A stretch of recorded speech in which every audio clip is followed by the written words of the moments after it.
one more. Come, let's make your event come through the way it's dream or your plan of why. Residency hotels, the Opino, Gidi or Gidi's best place for premium events. As for Namagoroge, Mwakaziano.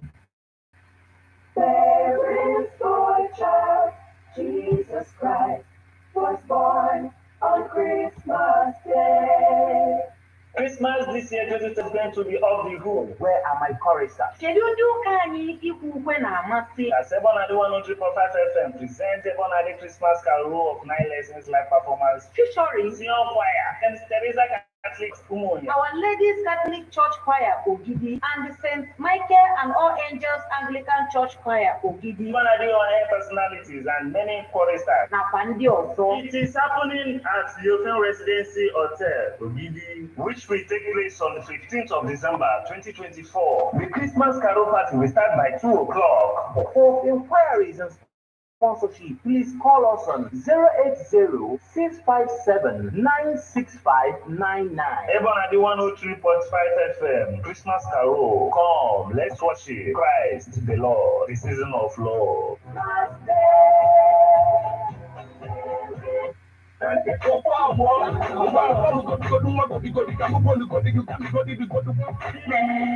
Mgbe maka disco ya na-agba egwu. Dada inye nsogbu. Ebonadi 103.5FM. Nabakowa Production.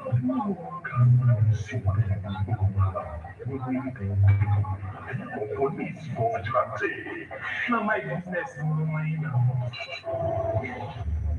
When I will tell you HJ radio drama, here we go. Hey, mama,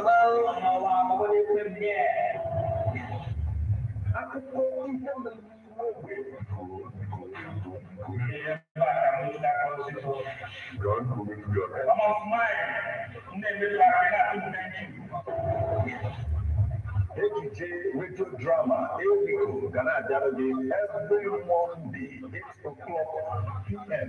with broadcast on Saturday, 3 o'clock p.m. Now, Ebonadi 103.5 FM. If you move by finish the Amara mi le wa ila amo. Ko na ka do na na ko na ni ko na e.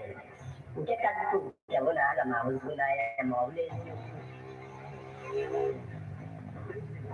Eko kona ka call the God call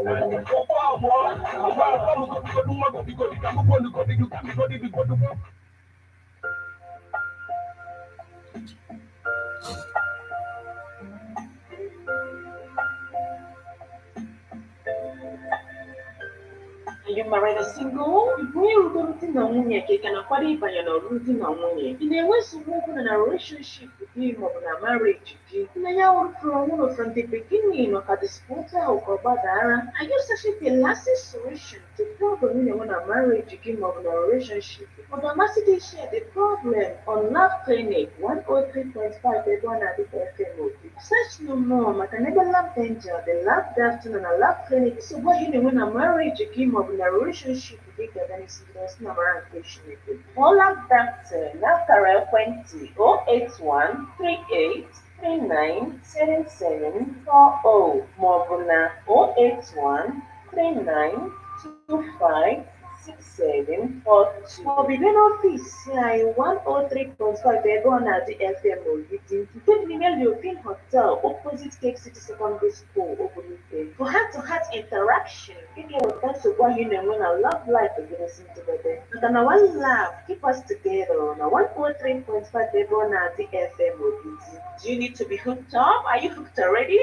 And a silly keep on why you keep going in ferret. You need help to be engaged in a serious relationship.